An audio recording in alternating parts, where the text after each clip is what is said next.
Hey guys, Muncheez here and welcome to another solo leveling Arise video, and in this video we're going to be going over some tips for Igris. So, Igris is, I'm probably going to do tier 9 from now on. I think I'm strong enough, so we're going to test it out here and actually see if it's possible.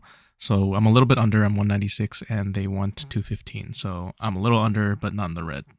So as far as my Jinwoo goes, he's using a destroyer set and expert accessories, so 4-piece on both, and double dark weapons is a huge plus in this fight. I think it helps a lot to have 2 dark weapons for him.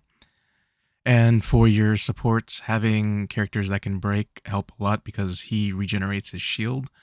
So having to be able to break him as quickly as possible so you can deal the most amount of damage is also a huge plus.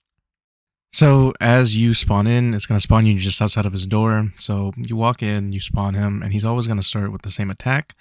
He will always lunge at you first. Do your best to dodge this and get the QTE. So when you do this, it kind of guarantees you land all your break hits. And as you can see, I already depleted like more than 80% of his break bar. Now, a lot of his attacks have sound cues. I'm going to loop this back a few times so you can hear it. You want to dodge when the beat drops.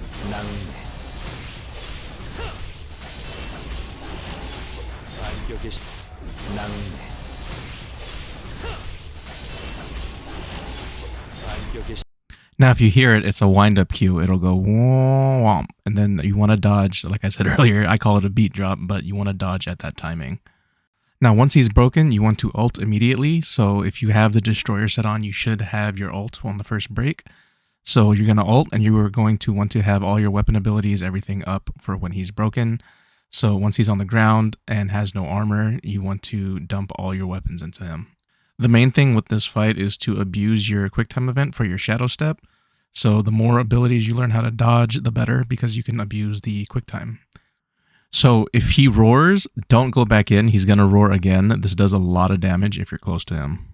As you can see, after he roared, the shield is back up, and he'll teleport behind you, or he'll do some kind of move. Whatever move he decides to do, make sure you avoid it. As I said before, you want to practice dodging in this fight is the most important thing.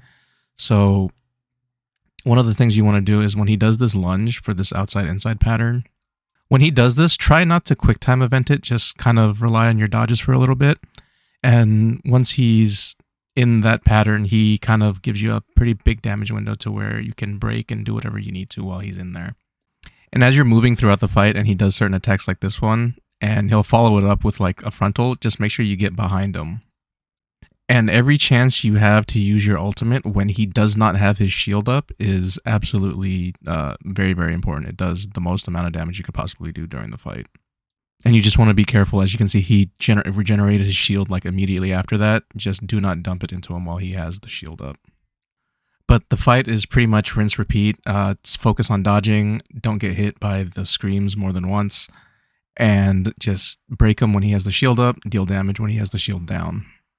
So I'm going to fast forward this for time's sake, and pretty much as you can see, all I'm doing is rinse repeating. I just break him, deal damage, break, deal damage, break, deal damage. And that's pretty much the fight. And the most important thing of all before those two things is to learn how to dodge the patterns.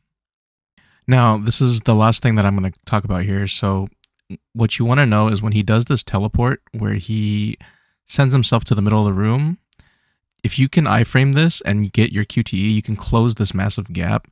So anytime he does an attack where he'll dash away and leave the spikes behind him, or he does the teleport and leaves the slashes at you, you can QTE shadow step behind him and you can close that distance and you can get more uptime on Igris. So yeah, I'm running really low on time here as you can see, but I do manage to finish him off. But the most important things, remember, is to dodge, break him, and then deal damage when he doesn't have the shield up. But that's all for this video. Hopefully it helps you guys, and don't forget to like and sub on the way out, and I'll see you guys next time. Bye.